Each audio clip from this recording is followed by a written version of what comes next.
Hello, learners. Good day.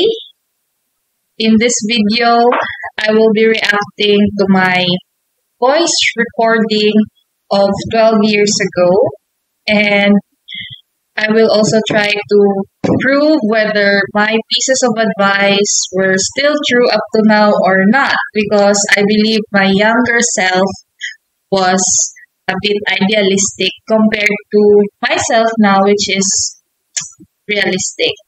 So I'm with my cousin here, Yen, and together we will be viewing and listening to my video of 12 years ago. If just a brief background, the video was a course requirement in my college days, and we're required to upload it in the YouTube. So that time I was not yet a techie person. I had my elder brother to upload it for me in YouTube. So now I have the ability and the skills to navigate in the online platform, and I was able to view it again and listen to my young voice and see the difference that I have with who I am right now. So here's the first video. This one.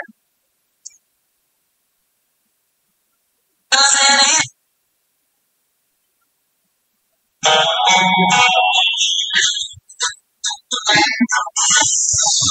good morning. You're tuning in again to your favorite FM 93.6 FM. And this is your favorite DJ, Jacob, bringing you the world of fantasy, where you are free to express the echoes of your hearts. Together, you'll share beautiful memories. Bali, editor ko sa tanungan may salay-salay So I made up the 93.6 my FM. It was my creation. Inisip ko lang yun. Sabi ko, ito yung FM ko, 93.6. Tapos yung pangalan, my FM. Tapos inisip ko din nun, sabi ko, this segment will be about love songs. So my transitions were about love songs. Ayan. Where all beautiful music can be played. But before hearing our first hit, let me send my regards to all out there who are tuning in right now. Happy Monday, everyone. Feeling ko talaga, some people were listening, tapos umuulan. Umuulan kasi nung nagre-record ako. A rainy Monday morning, cold and sort of freezing. I hope you start your morning with a smile on your face and a strong faith in your heart. Ano yun? strong mind in your strong mind Strong and smile, strong mind, and faith in your heart. Ganda. This morning, the emotions continuously flow, just like the rain. So, dear listeners, join me as we take a glimpse of the past memories.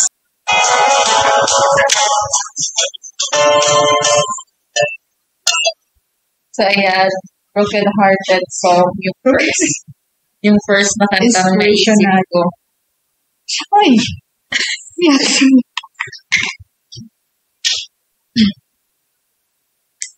Ano masasabi mo yan Sa transition? it's about inspirational.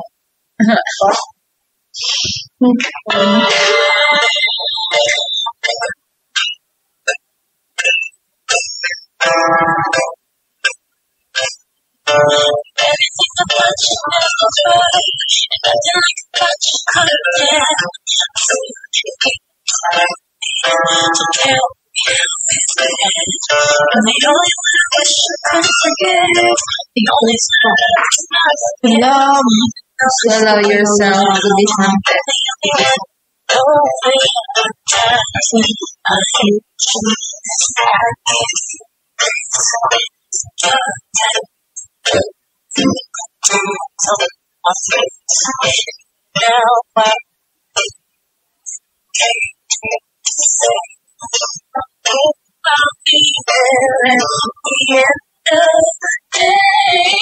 be without today. I'm a broken heart. I wanna take breath without space. I don't wanna pay that part. Hindi maganda yung pagkakaiba. Broken heart.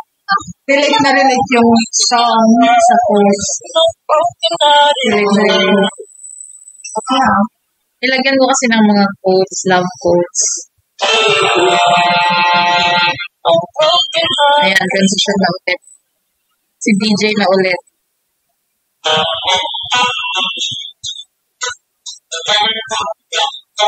Okay, that was Beyonce's Broken Hearted Girl. Did you like the song? Yes.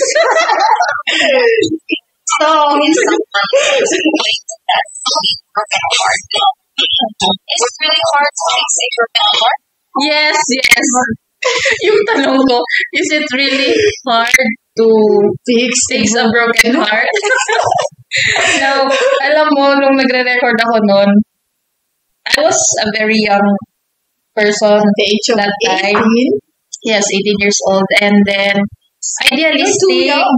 I was too young and then idealistic. So when I asked that question, I really had no idea kung ano ba yung heartbreak, ano ba yung heartbreak, paano ba yung heartbreak na sinasabi. So, nung tinanong ko yun, is it really hard to fix a broken heart? Hindi ko talaga alam. Pero ngayon, being the realistic me, Yeah. I can say that it's a yes.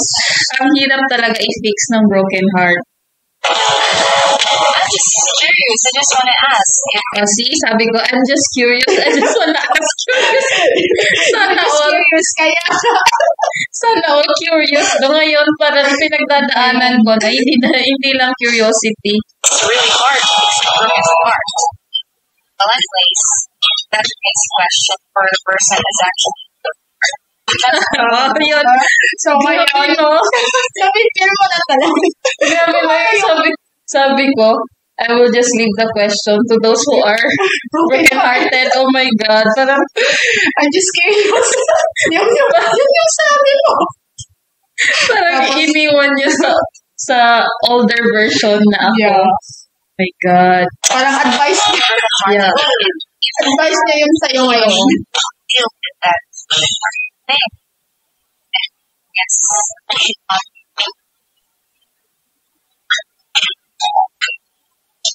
Love is the end of the relationship, then move on. And move on. Malala yun ang first. If it's the end of your relationship, just move on, my goodness. Parang, Bibili ka lang ng ang hirap. Ang hirap. like, bibili ka lang sa palengke. Yung tapos Yeah. statement ka, wala doon yung bibilhin mo. Tapos sabi mo, bibili ka na lang ulit. It's really easier said than done. So, na-prove ko talaga. Kapag naranasan The idealistic me, sinabi ko yun. Na, just move on. If it's the end of the relationship. Pero yung realistic ako, realistic self being the matured person now, hindi ganon kadali. Hindi talaga ganon kadali yung mag-on ka na lang bigla. Example, today ka na heartbroken. Tapos bukas, move on. No, hindi talaga. And And na-prove mo yun sa sarili mo. na-prove ko yun. And walang fixed schedule. Like, ilang months ka ba magluluksa? Ilang years kang magluluksa? You're not even sure na after many years, Kung malinis na ba talaga yung sinasabing moving on or sinadya mo na lang na i-ignore. Kung baka may kasabihan tayo, maka-move on ka na pero hindi pa nakaka-recover ka na. Hindi, oo. Andun talaga lagi eh. Unless parang mag-amnesia ka, you forget the memories. But if wala ka namang amnesia, you will always remember the memories that you had with the person, the feelings that Sabi you nga had. nila, hindi naman nawawala yung memories, gano'n. Yes. Pero, may tao talagang darating na, ano ba, mas nahihigitan yung dati mo.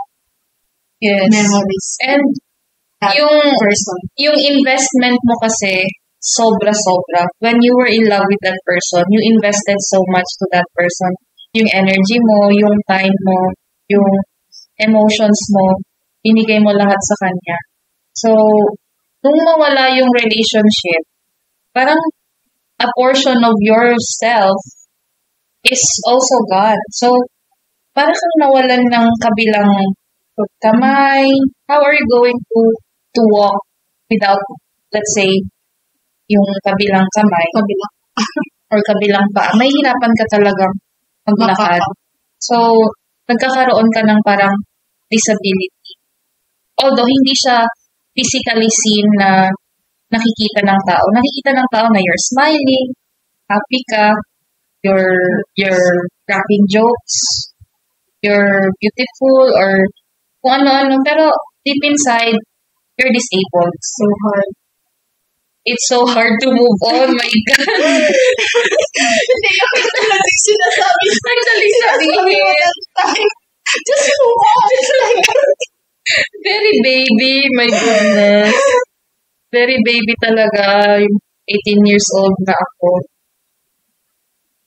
Versus, So, let's now move on to our next tip. It's like right dark voice because I stay up another to song. sing and as well as enjoy the rain outside. It's still raining outside, and I'm taking and sing to 93.6.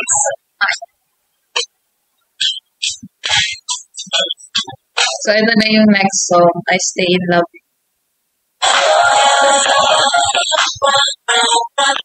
Hindi ko nga alam ano yung talagang content. What's love ba yan? Or broken hearted? Broken hearted. Pero kinikilig to. Like, what? Pero maganda yung song. Tugmang-tugma sa saka yung what's done. Okay, tingnan natin yung transition. I think nasa kabilang video yung transition. Diba? Sinabi ko, it was by Mariah. Ayan. So, ayan. Meron ng pa-transition.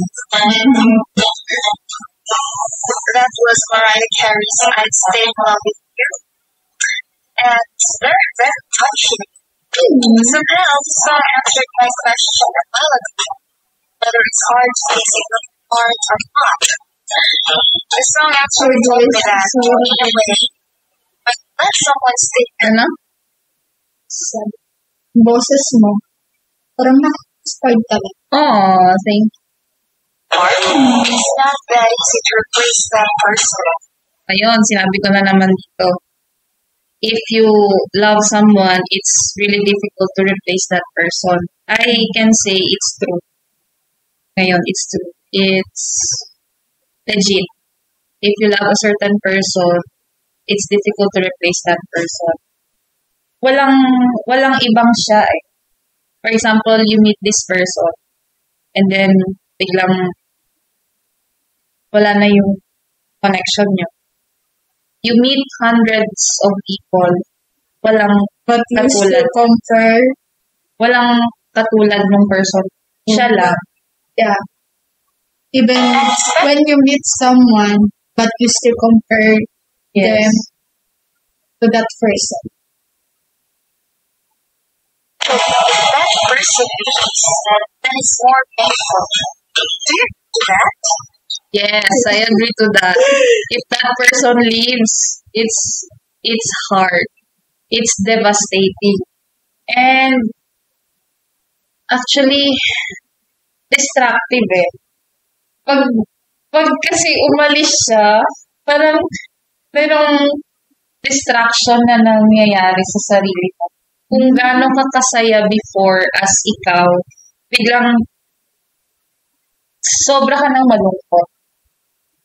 Sobra ka ng malungkot. Parang yung building na no matter how beautiful the building was, gumuho siya because of an earthquake. And tingnan mo yung aftermath ng earthquake. Anong nangyari sa building? Wala. Lugmok. Mga broken glass, mga hollow blocks, wala na. Distraction. So, sa love, ganun din.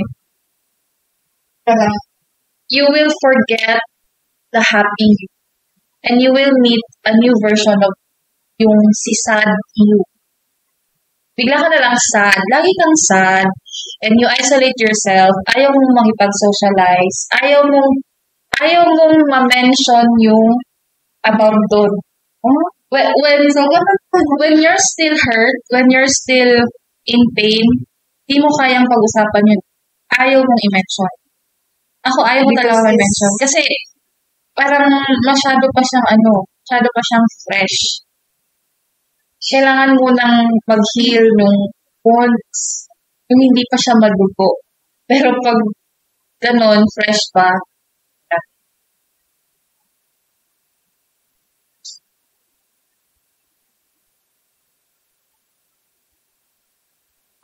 Apparently that the person that you love leaves us.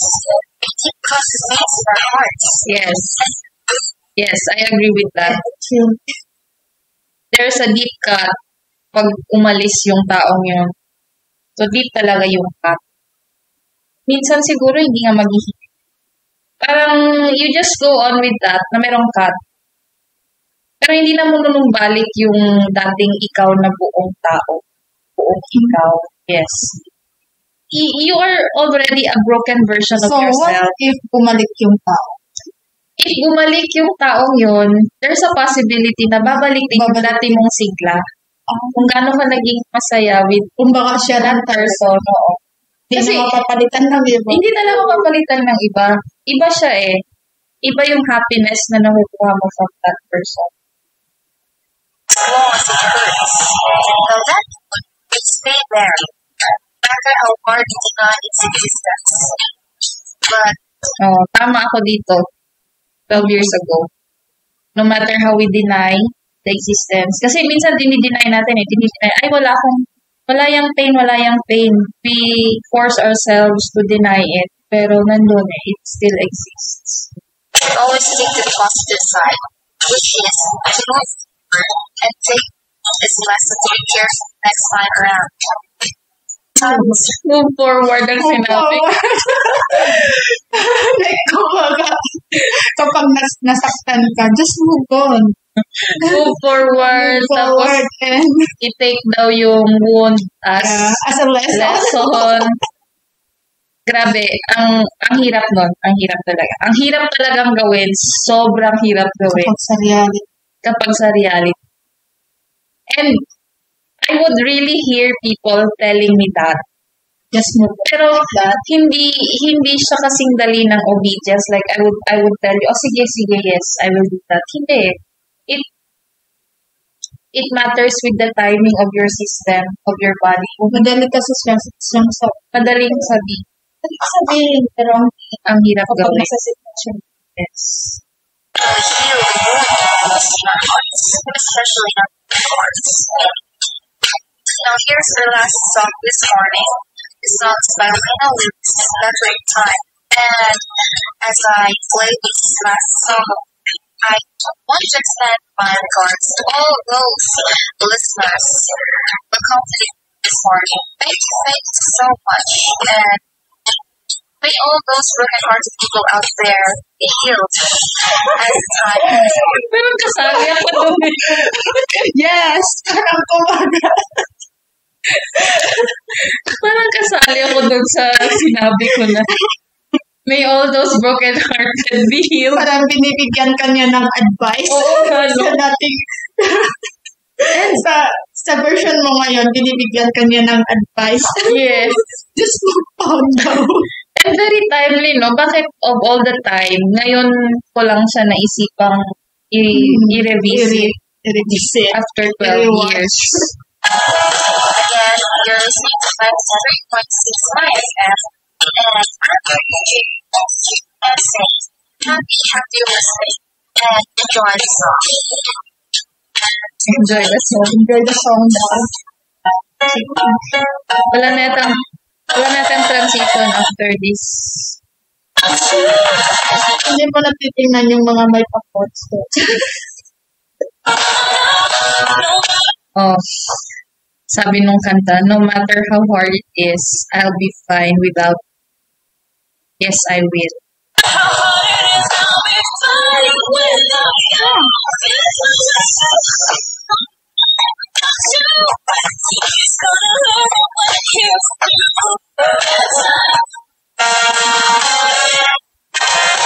Ayan. So, wala nang transition after that. So, yun lang. That was my video recording. That is Voice true. recording rather. Kasi more on voice ang focus nung requirement namin. It's about DJ. Yes, DJ it's about Kuya. DJ. So, what can you say? It's a really good test. Good lesson.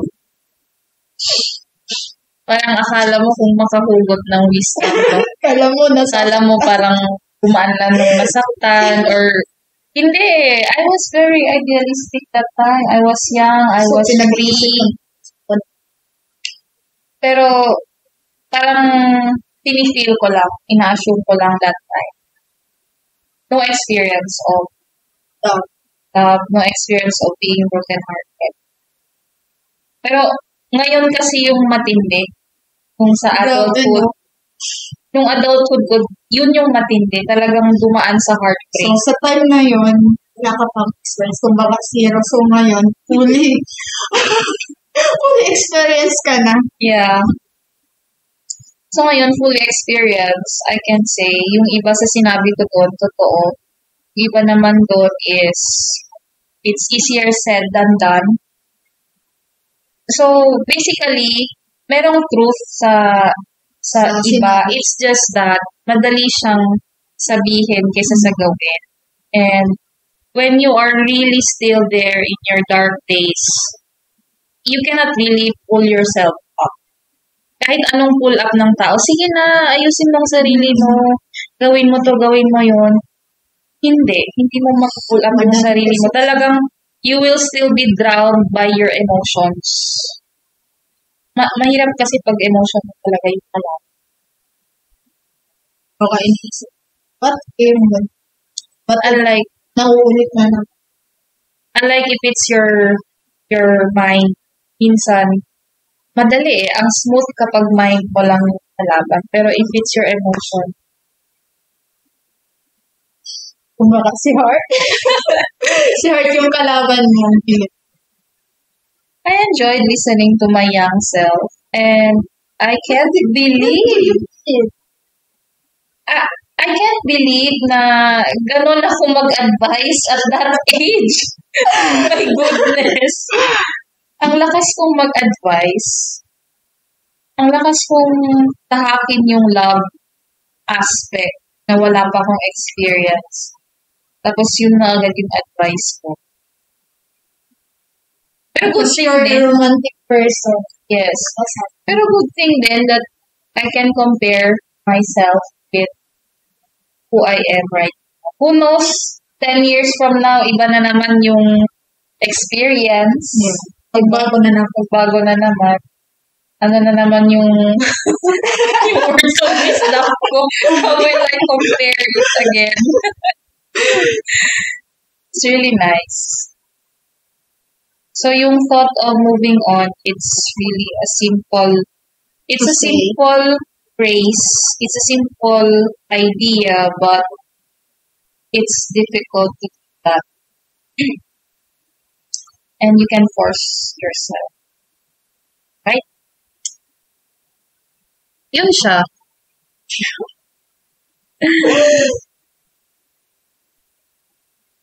So if you haven't watched the video yet, Nakakatawan.